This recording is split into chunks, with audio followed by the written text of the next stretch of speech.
بسم اللہ الرحمن الرحیم۔ السلام علیکم۔ فرسٹ ایئر اردو حصہ غزل برائے فیڈرل بورڈ نیو کورس کی پہلی غزل کی تشریح کے ساتھ نالج وتھ کلندر کی جانب سے خوش آمدید۔ آج کے اس لیکچر میں ہم میر تقی میر کی غزل پتا پتا بوٹا بوٹا کی تشریح آپ کے سامنے پیش کریں گے۔ میری یہ کوشش ہوگی کہ اس لیکچر کو دیکھنے کے بعد آپ کو اس غزل میں کوئی بھی مسئلہ، کوئی بھی مشکل درپیش نہ ہو، اور اگر اس غزل کا کوئی شعر آپ کے پیپر میں آ جاتا ہے تو آپ کو بغیر کسی مشکل کے، بغیر کسی پریشانی کے بہت آسانی سے اس کی تشریح جو ہے آپ لکھ سکیں۔ اگر آپ لوگ غزل کو سمجھ لیتے ہیں تو پھر تشریح یاد کرنا کوئی مشکل نہیں ہے، لیکن اگر آپ لوگ رٹا لگاتے ہیں تو پھر آپ کو وہاں پہ بہت مسئلے اور پریشانیاں ہو سکتی ہیں۔ ایک دفعہ آپ غزل کو سمجھ لیں، تشریح آپ کے ذہن میں خود بنے گی، آپ کے آگے شعر آئے گا اور کاغذ پہ آپ کا قلم خود چلتا رہے گا، آپ کو رٹا لگانے، یاد کرنے کی ضرورت نہیں ہوگی۔ غزل کی ایکسپلینیشن کے بعد میں ایک سیمپل کے طور پہ ایک لکھی ہوئی تشریح آپ کو پرووائڈ کروں گا، اس تشریح کو دیکھ کے آپ لوگوں نے اپنی تشریح بنانی ہوگی۔ تو چلیں لیکچر کا آغاز کرتے ہیں۔ سب سے پہلے ہم اس غزل کا تلفظ دیکھیں گے، مشکل الفاظ کے معنی دیکھیں گے، مشکل تراکیب کے معنی دیکھیں گے اور اس کو ڈسکس کریں گے۔ تو میر تقی میر کہہ رہے ہیں، ایک بات یاد رکھیں کہ میر تقی میر جو ہیں ان کو غم اور غزل کا بادشاہ کہا جاتا ہے، غم اور درد کا بادشاہ کہا جاتا ہے۔ کیوں کہ انہوں نے اپنی لائف میں بہت مشکل ٹائم دیکھا ہے، بہت پریشانیوں والا ٹائم دیکھا ہے، بہت تلخیاں دیکھی ہیں۔ تو انہوں نے جو تلخیاں دیکھی ہیں، وہ تلخیاں، وہ درد جو ہیں ہمیں ان کے اشعار میں بھی نظر آتا ہے۔ تو میر تقی میر فرماتے ہیں کہ پتا پتا بوٹا بوٹا حال ہمارا جانے ہے، جانے نہ جانے گل ہی نہ جانے باغ تو سارا جانے ہیں۔ آگے اس متکبر کے ہم خدا خدا کیا کرتے ہیں، کب موجود خدا کو وہ مغرور خدا را جانے ہیں۔ اب ذرا تھوڑا سا آپ لوگ اپنے توجہ مکمل یہاں دیں، بات سمجھیں۔ کہہ رہا ہے پتا پتا، پتا پتا لیف، پتے ایک باغ میں، ٹھیک ہے، اور بوٹا بوٹا مطلب پلانٹس، پودے۔ دیکھیں شاعر جب باغ کا ذکر کر رہا ہوتا ہے، باغ کا، تو اس باغ مطلب گارڈن، تو یہاں شاعر کا مطلب گارڈن نہیں ہوتے، شاعر کا مطلب باغ سے مراد یہ ہوتی ہے یہ پوری دنیا۔ باغ سے مراد اس کے وہ علاقہ، وہ محلہ جہاں اس کا محبوب، وہ شہر، وہ علاقہ جہاں اس کا محبوب رہتا ہے۔ تو باغ سے ہم مراد لیں گے پوری دنیا۔ اب دیکھیں باغ میں کیا ہوتا ہے، باغ میں پتے ہوتے ہیں یا نہیں، باغ میں بوٹے ہوتے ہیں یا نہیں۔ پتا جو ہے باغ کا سب سے معمولی جو ہے وہ حصہ ہے۔ پتے دیکھنے کے لیے کوئی نہیں جاتا، آپ باغ میں جائیں تو بہت سے ہوا چلتی ہے، بہت سے پتے زمین پہ بکھرے ہوتے ہیں۔ پتا باغ کا سب سے معمولی، سب سے عام سی چیز ہے۔ بوٹا پودے، کوئی بھی پودے دیکھنے کے لیے، کوئی بھی پتے دیکھنے کے لیے باغ میں نہیں جاتا۔ باغ میں ہوتے کیا ہے، پتے اور پودے ہوتے ہیں۔ تو کہہ رہا ہے پتا پتا بوٹا بوٹا، حال مطلب حالت، ہمارا جانے ہے، جانے ہے جانتا ہے۔ ایک باغ ہے، اس کا پتا پتا، اس کا بوٹا بوٹا ہماری حالت جانتا ہے۔ جانے نہ جانے، جانتا ہے یا نہیں جانتا، دیکھو کوئی جانتا ہے کوئی نہیں جانتا، اس بات کو تو چھوڑو، لیکن گل، گل کہتے ہیں پھول کو، گل ہی نہ جانے، لیکن پھول تو بالکل بھی نہیں جانتا۔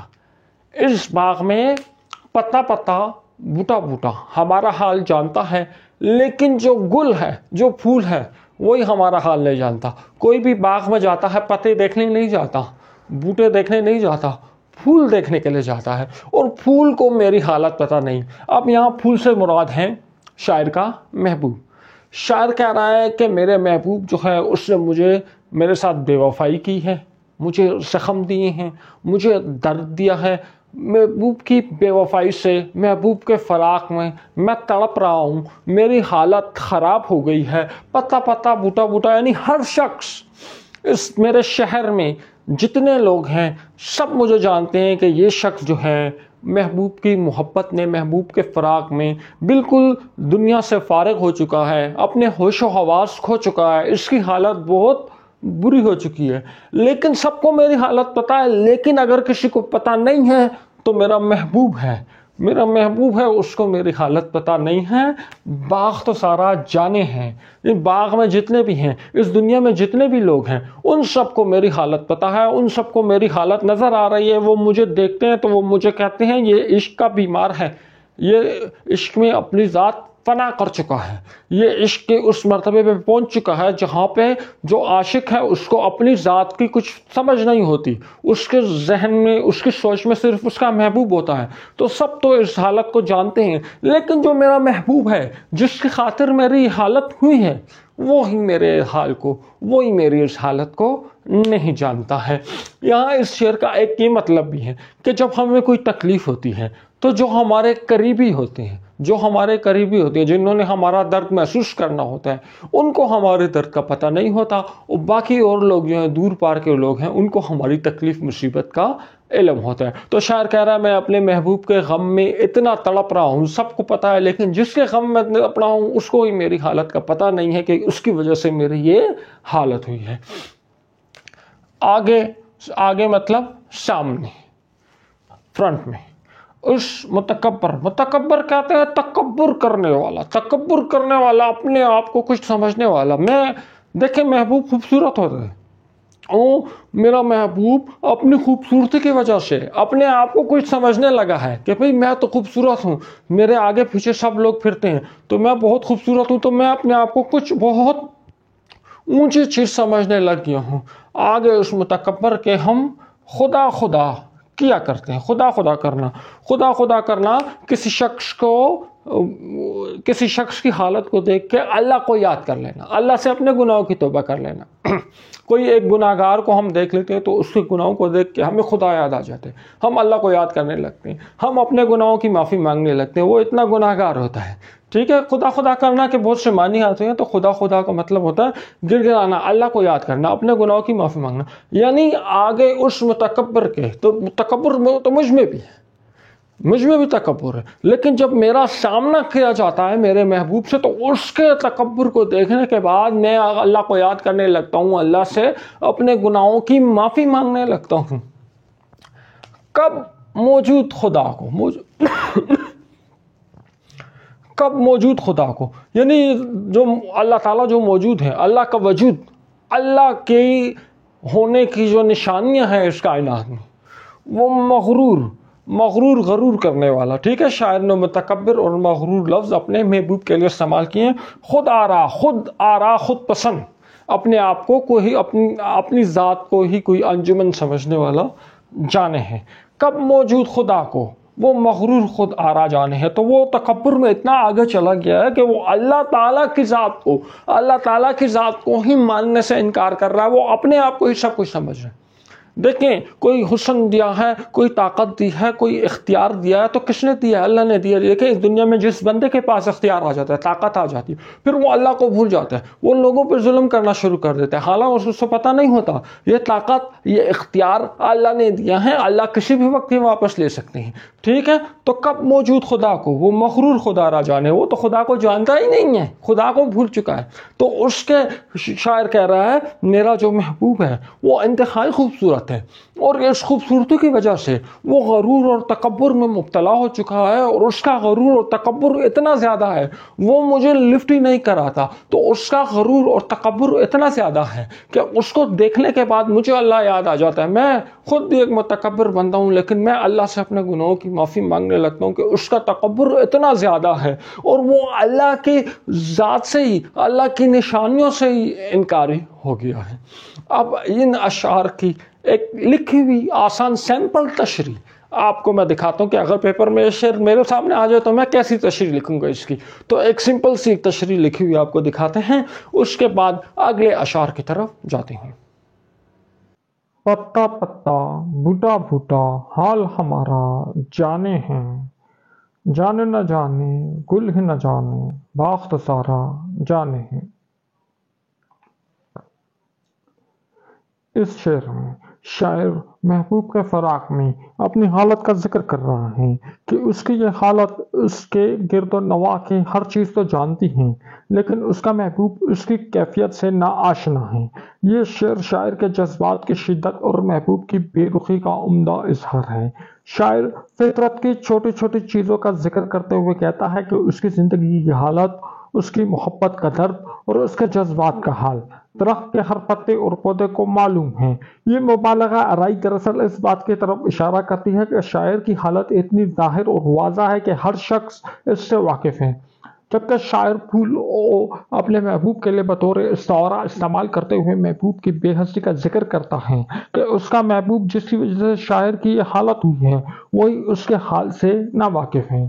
شاعر کہنا یہ چاہتا ہے کہ اس کے چاروں طرف ہر چھوٹی چیز اس کے حال سے واقف ہے، جبکہ دوسری طرف محبوب جو سب سے قریب اور سب سے اہم ہے اس سے ناآشنا ہے۔ اس شعر کا اطلاق موجودہ دور کے انسانی تعلقات پہ یوں کیا جا سکتا ہے کہ کبھی بھی ہمارے قریب ترین لوگ ہماری تکلیفوں کو نہیں سمجھ پاتے، جبکہ دیگر لوگ ہماری حالت کو بہتر سمجھتے ہیں۔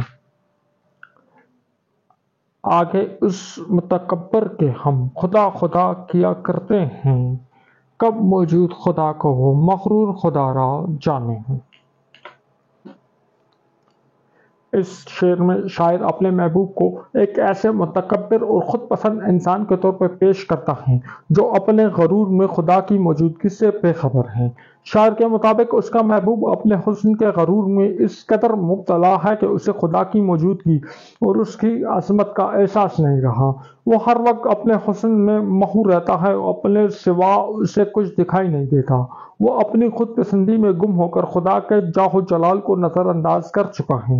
شاعر کے بقول ایسے شخص کے سامنے خدا کا ذکر کرنا یا خدا کی بات کرنا بیکار ہے، کیونکہ وہ شخص اپنی خود پسندی میں اس قدر مگن ہے کہ اسے کسی اور کی اہمیت کا احساس تو دور کی بات، وہ خدا کی عظمت اور بزرگی کا بھی منکر ہے۔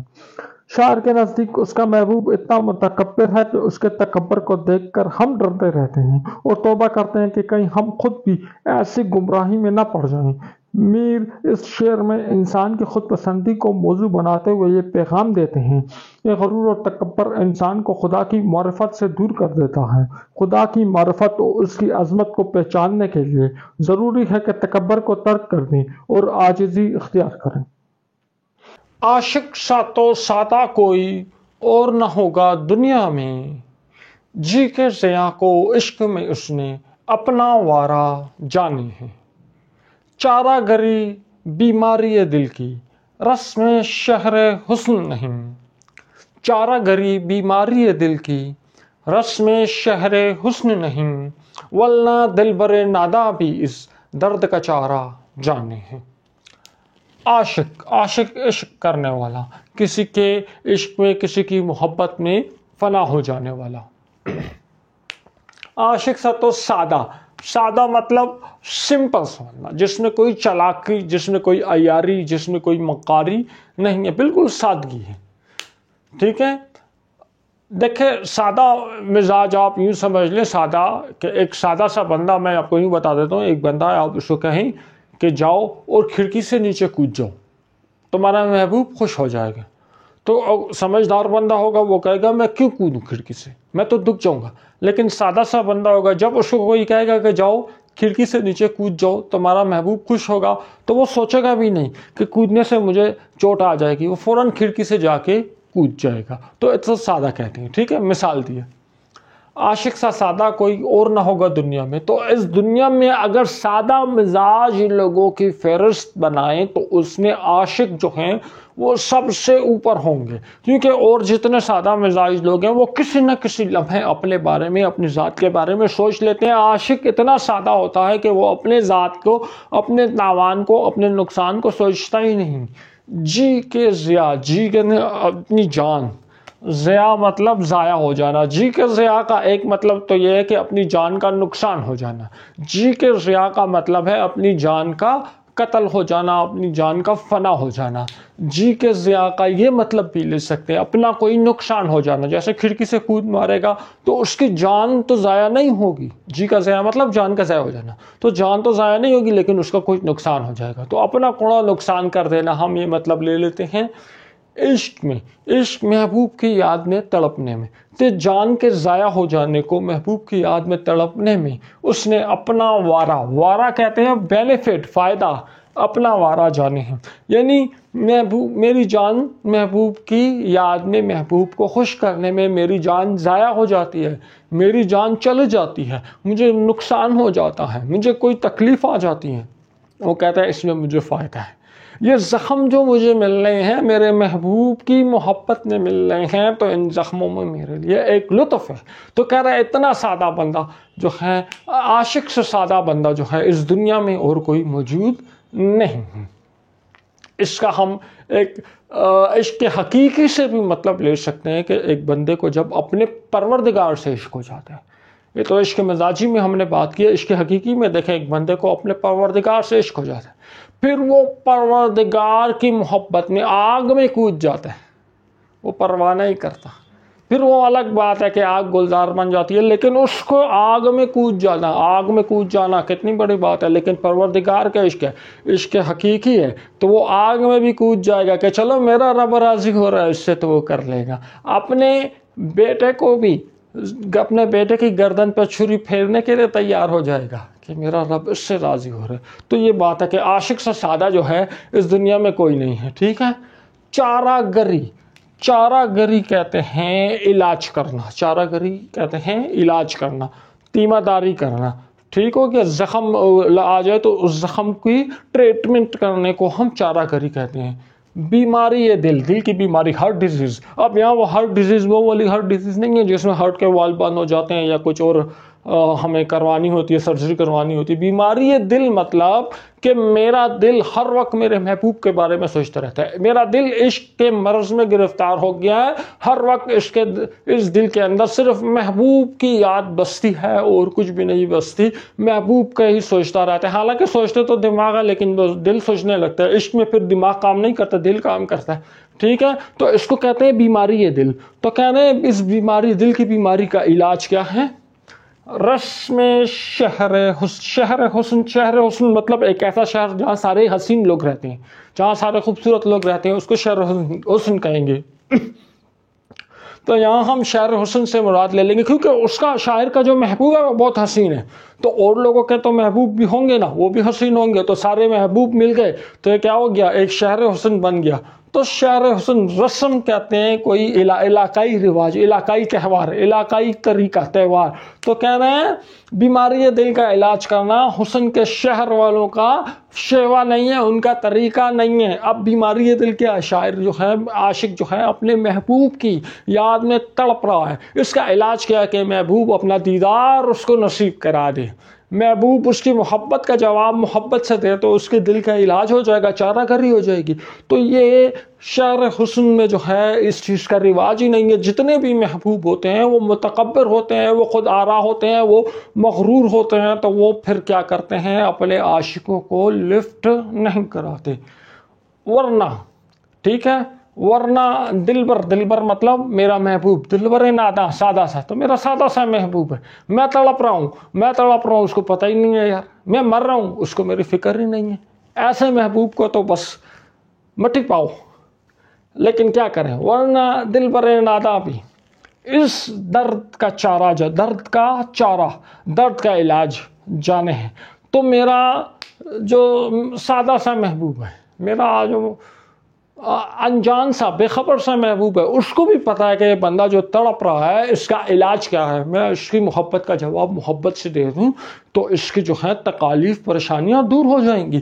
لیکن اس کے شہر میں اس کام کی رسم نہیں ہے، ایسا کوئی رواج نہیں ہے، ایسا کوئی طریقہ نہیں ہے، تو یہ وجہ ہے کہ میرا محبوب مجھے تڑپتے ہوئے دیکھ رہا ہے، خوش ہو رہا ہے، لیکن میرے زخموں پہ مرہم نہیں لگا رہا۔ یہ شعر حسن کا، یہ شعر عشق کا دستور ہے۔ ان دو اشعار کی ایک لکھی ہوئی تشریح آپ کو دکھاتے ہیں اور اس کے بعد اگلے اشعار کی طرف جاتے ہیں۔ ایک بات یاد رکھیں کہ آپ کو اس شعر کے درمیان میں سے بھی کوئی ایسے لو بیس پیپر ہوگا تو اس شعر کے درمیان میں سے بھی کوئی سوال آ سکتا ہے، تو جو ڈسکشن ہم کر رہے ہیں اس کو آپ لوگوں نے بہت اچھی طرح مائنڈ میں بٹھانا ہے۔ ایک لکھی ہوئی تشریح دکھاتے ہیں اور پھر اگلے اشعار کی طرف جاتے ہیں۔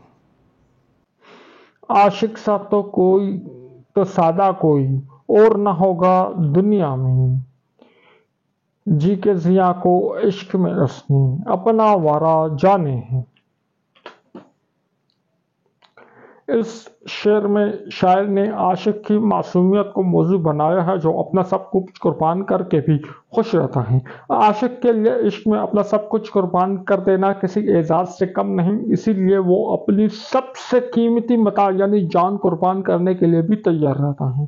شاعر کے مطابق عاشق کی معصومیت اور سادگی کی بے عرض اور بے لوث محبت کی علامت ہے۔ یہ عاشق کا خلوص ہے کہ جس میں وہ اپنے محبوب کے لیے ہر قسم کی قربانی دینے کو تیار ہوتا ہے۔ شاعر نے عاشق کی وہ کیفیت بیان کی ہے جہاں وہ محبت کی خاطر اپنی جان تک قربان کرنے کو تیار ہوتا ہے۔ اس کے لیے محبت میں جان کا نقصان بھی ایک معمولی بات ہے، کیونکہ اس کی محبت اتنی گہری اور خالص ہے کہ وہ ہر قسم کی قربانی دینے کو تیار ہے۔ عاشق کی یہ بے لوث محبت اور قربانی اسے دنیا کا سب سے معصوم اور سادہ انسان بنا دیتی ہے۔ یہ شعر ہمیں یہ سبق دیتا ہے کہ محبت کی اصل روح بے غرضی اور قربانی میں ہے۔ چارہ گری بیماری دل کی رسم حسن شہر نہیں، ورنہ دل برے نادا بے عز درد کا چارہ جانے ہیں۔ اس شعر میں شاعر نے روایتی موضوع یعنی عشق کا لاعلاج ہونا اور محبوب کی بے رخی کو بیان کیا ہے۔ وہ عشق کے درد اور محبوب کی بے نیازی کا ذکر بہت خوبصورت انداز میں کرتے ہیں۔ میر کے مطابق محبت کے درد کا علاج کرنا حسن کی دنیا کا شیوا ہی نہیں ہے۔ حسن کی دنیا میں عاشق کے درد کو اہمیت نہیں دی جاتی اور اسے معمول کا حصہ سمجھا جاتا ہے۔ شاعر کے مطابق اس کا محبوب حسین تو ہے لیکن عقل و شعور نہیں رکھتا، اسے عاشق کے درد کی شدت کا صحیح اندازہ نہیں ہے۔ شاعر یہاں محبوب کی لاپرواہی اور عدم دلچسپی کی طرف اشارہ کرتا ہے کہ اگر محبوب بے خبر ہے لیکن اگر وہ چاہے تو محبت کا جواب محبت سے دے کر اس درد کا علاج کر سکتا ہے، لیکن وہ اپنے حسن کے غرور اور اپنی ذات کے تکبر کی وجہ سے یہ علاج نہیں کرے گا۔ یہ شعر محبت کی ایک پیچیدہ اور مشکل کیفیت کو بیان کرتا ہے۔ عاشق کی تکلیف اور محبوب کی بے نیازی کا یہ بیان میر کی شاعری کا ایک بہترین نمونہ ہے۔ مہر و وفا و لطف و عنایت ایک سے واقف ان میں نہیں، مہر و وفا و لطف و عنایت ایک سے واقف ان میں نہیں، اور تو سب کچھ طنز و کنایا رمز و اشارے جانے ہیں۔ کیا کیا فتنے سر پر اس کے لایا ہے معشوق اپنا، کیا کیا فتنے سر پر اس کے لایا ہے معشوق اپنا، جس بے دل بے تاب و توا کو عشق کمارا جانے ہیں۔ اب اگر دیکھیں ان اشعار کے، ان دو اشعار کے اگر آپ صرف مطلب آپ دیکھ لیں مشکل الفاظ کے تو تشریح آپ بہت آرام سے کر لیں گے۔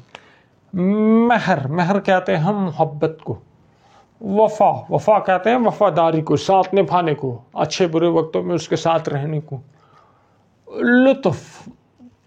لطف کہتے ہیں نرمی کو۔ عنایت کہتے ہیں مہربانی کو۔ یہ چار خصوصیتیں بیان کی، محبت کرنا، وفاداری کرنا، لطف نرمی کرنا، مہربانی کرنا۔ یہ محبت کرنے والوں کی صفت ہے، پیار کرنے والوں کی صفت ہے، لوگوں کا خیال رکھنے والوں کی صفت ہے، دل والوں کی صفت ہے، اچھے زندہ دل لوگوں کی صفتیں۔ ایک سے واقف ان میں نہیں، ان میں سے، اب ایک سے واقف ان میں سے کسی ایک سے واقف نہیں، یہ مطلب نہیں ایک سے واقف ان میں نہیں، ایک سے بھی واقف نہیں۔ تو میرا محبوب ہے، یہ پیار کرنے والوں کی، محبت کرنا، وفاداری کرنا، نرمی کرنا، دوسروں سے مہربانی کرنا، میرا محبوب ان اچھی صفات میں سے کسی ایک صفت سے بھی واقف نہیں ہے، اس کو ان چیزوں کا پتہ ہی نہیں ہے، اور تو سب کچھ پتہ ہے۔ طنز کہتے ہیں جلی کٹی باتیں کرنا، ادھر ادھر کے اس کو باتیں سنانا۔ کنایا کہتے ہیں اشاروں میں کوئی بات کہتے، کوئی ایسی بات کہہ دینا جس میں کسی اور بات کی طرف اشارہ ہو۔ رمز چھپی ہوئی کوئی بات کہہ دینا، نہیں کوئی بات کہہ دینا اس بات کے اندر کوئی پہلی ہو، کوئی چھپی ہوئی بات ہو، کوئی کہنا چاہ رہا ہوں، میں ایک بات کہنا چاہ رہا ہوں لیکن وہ بات نہیں کر رہا، میں کوئی اور بات کر رہا ہوں لیکن اس بات کے اندر یہ جو بات میں کہنا چاہ رہا ہوں وہ چھپی ہوئی ہے۔ اشارے کر دینا، اس طرح آنکھوں سے اشارہ کر دینا یا اس طرح برو کے اشارے کر دینا، ٹھیک ہو گیا، یا آنکھوں کا اس طرح اشارے کر دینا، اشارے کرنا، ٹھیک ہو گیا، جانے ہیں، یہ سارے معلوم ہیں۔ اب یہ جو 4 صفتیں جو ہوتی ہیں، یہ نیک لوگوں کی، رحم دل لوگوں کی، پیار کرنے والے لوگوں کی، پازیٹیو وائبز، اور یہ 4 نیگیٹو وائبز دے دی ہیں، منفی لوگوں کی صفتیں، برے لوگوں کی صفتیں، چال باز چالاکیاں کرنے والوں کی، مکاریاں کرنے والوں کی صفتیں دے دی ہیں۔ تو شاعر کہہ رہا ہے میرا جو محبوب ہے یہ اچھے لوگوں کی صفتوں میں سے اس کو ایک بھی نہیں پتا، اور باقی ساری اور تو سب کچھ نیگیٹو لوگوں کی جتنی صفات ہیں، اس نے یہاں 4 ذکر کیے تو نیچے بھی 4 دیے، لیکن ضروری نہیں ہے 4، نیگیٹو لوگوں کی جتنی بھی صفات ہیں وہ ساری میرے محبوب میں ہے، کیونکہ اس میں جب حسن ہے تو حسن کی وجہ سے وہ متکبر ہوا ہے۔ کیا کیا فتنے، فتنے کہتے ہیں مصیبتوں کو، سر پر اس کے لایا، سر پر لانا یعنی اس کو مشکل، فتنہ مطلب مشکل ہے، مصیبتیں سر پر لایا یعنی اس کو مشکلوں میں ڈال دیا، اس کو آزمائشوں میں ڈال دیا، اس کو پریشانیوں میں ڈال دیا۔ کس نے ڈال دیا؟ معشوق اپنا، معشوق نے، جس سے میرے محبوب نے اپنے عاشقوں کو، اپنے عاشق کو پریشانی میں، فتنے میں ڈال دیا، نئی ڈیمانڈ کر رہا ہے وہ اس کی طرف، میرا جو محبوب ہے، شاعر کا محبوب، اس کی طرف مسکرا کے دیکھ رہا ہے نہیں، تو وہ بس تڑپ رہا ہے کسی طرح ہو کہ مجھے اس کا دیدار ہو، اس کا قرب مجھے ملے، اس کی ملاقات میری اس کے ساتھ ہو جائے، روبرو میں اس کے ہو جاؤں، اس کے لیے تڑپ رہا ہوں، لیکن وہ جو ہے وہ میرے سر پہ کبھی ایک ڈیمانڈ کبھی دوسری ڈیمانڈ، تو وہ نئی مصیبتیں لا رہے، میں جتنا بن سنور رہا ہوں وہ اتنا جو ہے اپنی نزاکتیں مجھے دکھا کے مصیبتوں میں مجھے مبتلا کر رہا ہے۔ جس بے دل یعنی جس کا دل نہ ہو، اب یہ تو ہو نہیں سکتا دل نہ ہو، یعنی میں محبوب کے پاس کچھ لمحے گزار کے آیا ہوں، تو جب میں آیا ہوں تو میں نے پہلو میں دیکھا تو میرے دل نہ تھا، دل جو ہے وہ وہیں کچھ وقت گزارا ہے، تو اب دل وہیں رہ گیا، یعنی اب بے دل ہوں، میرا دل میرا کچھ سوچتا ہی نہیں ہے، دل میں ہر وقت محبوب جو ہے گھسا ہوتا ہے۔ بیتاب یعنی جس کو ایک ٹائم بھی سکون نہیں مل رہا، ایک ٹائم میں بس بے سکونی، ہر ٹائم بے سکونی، ٹھیک ہے۔ بیتاب و توانائی کو کہتے ہیں، یعنی بیتاب ہے، بے توا ہو گیا، ہر وقت بے سکون ہے، ہر وقت نڈھال ہو گیا، غم سے نڈھال ہو گیا، محبوب نے اتنے ظلم کر دیے۔ کو عشق کا مارا جس کو عشق نے مارا ہوا ہے، عشق کا مارا یعنی عشق کا ڈسا ہوا، عشق کی وادیوں میں، عشق کے میدان میں اپنا سب کچھ کھو دینے والا، عشق کا مریض جانے ہیں، ٹھیک ہے۔ تو یہ کیا کیا فتنے اس پہ لاتا ہے، تو یہ کیا کیا مصیبتیں جو ہیں میرا محبوب لے کے آتا ہے، میں جو ہوں عشق، ٹھیک ہے، اب میں جو ہوں عاشق جو ہے، یہ شاعر جو ہے یہ کہہ رہا ہے کہ میں بہت نڈھال ہو چکا ہوں، میں اپنے آپ کو، اپنی ذات کو کھو چکا ہوں، لیکن میرا جو محبوب ہے وہ میری حالت دیکھنے کے بعد بھی نئے فتنے، نئی مصیبتیں میرے سر پر لا رہا ہے۔ ان 2 اشعار کی لکھی ہوئی تشریح آپ کو دکھاتے ہیں، یعنی اگر پیپر میں آ جائے تو میں کس طرح اس کی تشریح لکھوں گا، اس کے بعد آخری شعر کی طرف جاتے ہیں۔ مہر و وفا و لطف و عنایت ایک سے واقف ان میں نہیں، اور تو سب کچھ طنز و کنایا، رمز و اشارہ جانے ہیں۔ اس شعر میں شاعر اپنے محبوب کی عادتوں اور رویوں کا تجزیہ کیا ہے۔ یہ شعر انسانی رویوں کی پستی کو بیان کرتا ہے، جہاں اعلیٰ انسانی صفات ناپید ہو چکی ہیں اور ان کی جگہ منفی رویوں نے لے لی ہے۔ شاعر کہتا ہے کہ اس کا محبوب محبت، وفاداری اور نرمی جیسے جذبات سے واقف نہیں ہے اور ان کی جگہ منفی جذبات لے چکے ہیں۔ شاعر کے مطابق اس کا محبوب منفی رویوں میں مبتلا ہے، اس کے پاس محبت اور وفاداری جیسی خوبیاں نہیں ہیں، بلکہ وہ صرف تنقید، طنز اور ملامت کا ماہر ہے۔ شاعر اس بات کی طرف اشارہ کرتا ہے کہ محبوب محبت اور وفاداری کی باتیں تو کرتا ہے، لیکن حقیقت میں اس کا دل ان جذبات سے خالی ہے۔ اس شعر کا مرکزی خیال یہ ہے کہ آج کے زمانے میں لوگوں کے دل محبت، وفاداری، نرمی اور مہربانی جیسے جذبات سے خالی ہو چکے ہیں۔ ان کے پاس صرف طنز، تنقید اور اشارے کرنے ہی باقی رہے ہیں۔ محبت اور وفاداری جیسی صفات نایاب ہو چکی ہیں۔ کیا کیا فتنے سر پر اس کے لاتا ہے معشوق اپنا، جس بے دل بے تاب و تواں کو عشق کا مارا جانے ہیں۔ اس شعر میں شاعر نے عشق کی شدت اور عاشق کی بے بسی کو موضوع بنایا ہے۔ شاعر نے بڑی خوبی سے عشق کی کیفیت کو بیان کیا ہے کہ جہاں محبوب کی طرف سے آنے والی مشکلات عاشق کو نڈھال کر دیتی ہیں، شاعر اس بات کی طرف اشارہ کرتا ہے کہ محبوب کی طرف سے آنے والی یہ پریشانیاں عاشق کی زندگی کو مشکل بنا دیتی ہیں اور وہ ان فتنوں کا مقابلہ کرنے میں اپنی تمام توانائیاں صرف کر دیتا ہے۔ شاعر کہتا ہے کہ عشق کی شدت نے عاشق کو اس حال میں پہنچا دیا ہے کہ وہ ہر خوشی صبر اور حوصلے سے عاری ہو چکا ہے۔ عشق نے اتنا کمزور کر دیا ہے کہ وہ کسی بھی قسم کی مزید مشکلات اور پریشانیوں کا مقابلہ کرنے کے قابل نہیں رہا، لیکن محبوب اب بھی اس پر فتنے لانے یعنی مشکلات پیدا کرنے سے باز نہیں آ رہا۔ شاعر اس شعر میں عشق کی پیچیدگیوں کو بیان کرتا ہے کہ عاشق کو اپنے محبوب کی وجہ سے بہت سی آزمائشوں کا سامنا کرنا پڑتا ہے جو پہلے ہی عشق کی شدت کی وجہ سے کمزور اور بے حوصلہ ہوتا ہے۔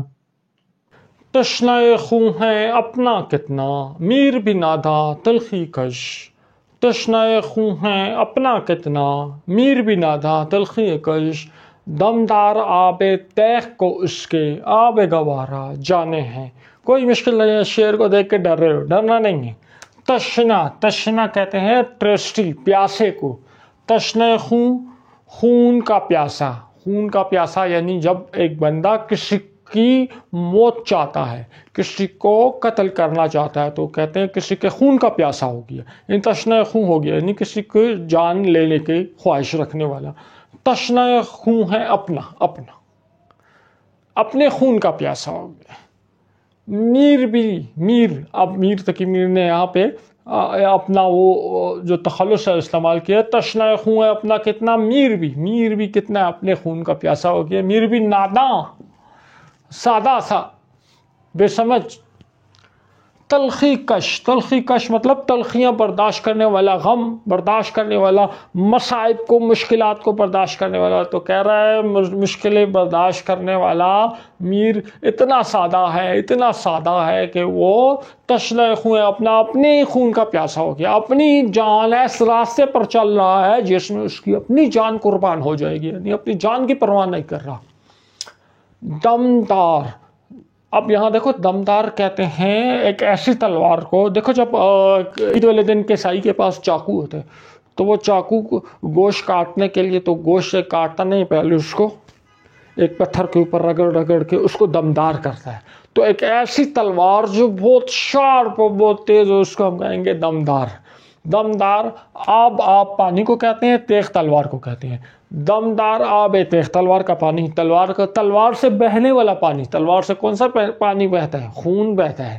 تو ایک تیز تلوار ہے اس کا جو پانی ہے یعنی اس سے جاری ہونے والا خون جو ہے کو اس کے آب پانی کو کہتے ہیں، ابھی بات کی ہے۔ گوارا یعنی ایکسیپٹیبل، آب گوارا جانے ہیں، یعنی اس کو اپنے لیے ایکسیپٹیبل سمجھ رہا ہے، یعنی تلوار سے ایک آب گوارا پینے کا پانی ہو گیا اپنے لیے، میرے لیے ایکسیپٹیبل ہے۔ یعنی تلوار کی تیغ سے جو بہنے والا جو خون ہے اپنے ہی خون کا پیاسا ہو گیا ہے، تو تلوار کی تیغ سے جو بہنے والا خون ہے وہ اس خون کو اپنے لیے ایکسیپٹیبل کہہ رہا ہے۔ یعنی مطلب ہے کہ شاعر میں اپنے آپ کو تکلیف دینا چاہتا ہے، ایک ایسے راستے پر چلنا چاہ رہا ہے، ایک ایسی کیفیت ہو گئی ہے کہ وہ اپنے آپ پہ ضرب لگانا چاہ رہا ہے، اپنے آپ کو کوئی تکلیف دینا چاہتا ہے تاکہ اس کا خون بہے اور وہ اس کے لیے ایکسیپٹیبل ہے، وہ اس کو اپنے لیے نارمل سمجھ رہا ہے۔ یعنی عشق کے غم کی شدت اتنی زیادہ ہو گئی ہے کہ اب اپنے آپ کو نقصان پہنچانے کو، اپنی جان لینے کو یہ اپنے لیے نارمل سمجھ رہا ہے، اپنے لیے فائدہ مند سمجھ رہا ہے۔ اس شعر کی ایک لکھی ہوئی تشریح آپ کو دکھاتے ہیں اور اس کے بعد ایک دو اہم باتیں ہیں وہ آپ کے ساتھ کرتے ہیں، آپ نے ویڈیو سکپ نہیں کرنی۔ اپنا کتنا میر بھی ناداں تلخی کش، دمدار آب تیغ کو اس کے آب گوارا جانے ہیں۔ اس شعر کا مرکز خیال انسانی جذبات کی شدت اور انسان کی نادانی کے گرد گھومتا ہے۔ شاعر غم کی شدت کو بیان کرتے ہوئے اس بات کی نشاندہی کرتا ہے کہ انسان بعض اوقات اس قدر درد و غم میں مبتلا ہو جاتا ہے کہ وہ اپنی ہی ذات کو نقصان پہنچانے کے لیے تیار ہو جاتا ہے۔ اس شعر میں میر یہاں اپنی مایوسی اور غم کی شدت کو اس طرح بیان کر رہے ہیں کہ وہ اپنے ہی خون کا پیاسا بن گیا ہے، یعنی اس کی زندگی کی تلخیاں و مشکلات اس قدر بڑھ چکی ہیں کہ وہ اپنا ہی نقصان برداشت کرنے پر مجبور ہے۔ دوسرے مصرعے میں شاعر نے ایک انتہائی مایوس کن اور غمگین حالت کی تصویر کشی کی ہے۔ شاعر کہتا ہے کہ اس کی حالت اتنی تلخ اور مایوس کن ہو چکی ہے کہ اسے تلوار کی دھار سے نکلنے والا خون بھی پانی کی طرح پینے کے قابل لگتا ہے۔ یہاں تلوار کے پانی کو گوارا کرنا موت قبول کرنے کی طرف اشارہ ہے۔ شاعر کے خیال میں انسان جب شدید درد و غم میں مبتلا ہوتا ہے تو وہ ایسی چیزوں کی طلب کرتا ہے جو اسے مزید نقصان پہنچا سکتی ہیں۔ اس کے ساتھ ہمارا آج کا یہ لیکچر اپنے اختتام پہ پہنچا۔ اگلے لیکچر میں انشاءاللہ اسی نظم کی جو مشق ہے اس کو بھی مکمل سالو کر کے آپ کے لیے اپلوڈ کریں گے۔ ویڈیو پسند آئی ہے اس ویڈیو کو لائک کریں، اپنے دوستوں کے ساتھ شیئر کریں اور ہمارے چینل کو سبسکرائب کریں۔ اگر آپ چاہتے ہیں ایسی مزید ویڈیوز بھی اپلوڈ کی جائیں، آگے جو مزید غزلیں ہیں ان کی بھی تشریح آپ لوگوں کے لیے اپلوڈ کی جائے، کمنٹ سیکشن میں اپنا فیڈ بیک ضرور دیجیے۔ آپ کے فیڈ بیک سے ہمیں رہنمائی ملے گی۔ جو کوتاہیاں ہوں اس ویڈیو میں کوئی کمی ہے، کوتاہی ہے، اس کو بھی فیڈ بیک میں آپ ضرور ہمیں بتائیں۔ آپ ہمارا واٹس ایپ نمبر ہے وہ دیکھ کے اس پہ سے آپ ڈائریکٹ میرے ساتھ کانٹیکٹ جو ہے اس میں بھی کر سکتے ہیں۔ کسی قسم کی کنسلٹیشن کے لیے، رہنمائی کے لیے ہم حاضر ہیں۔ نیکسٹ ویڈیو میں ملاقات ہوگی۔ اپنا خیال رکھیے گا۔ اللہ حافظ۔